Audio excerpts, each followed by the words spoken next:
Hi friends, green আর্থে আপনাদের স্বাগত। দেখুন, বাচ্চাদের যেমন ছেড়ে দিলে এদিক ওদিক চলে যায়, তেমনই আমার এই গাছের অবস্থা।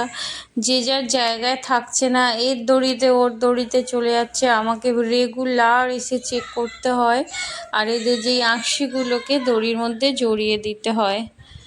তো এখানে হয়েছে 4-5টা শসা গাছ, এখনও শসার ফুল আসেনি, তবে বেশ ভালো গ্রোথ আর ফুলে ভরে আছে।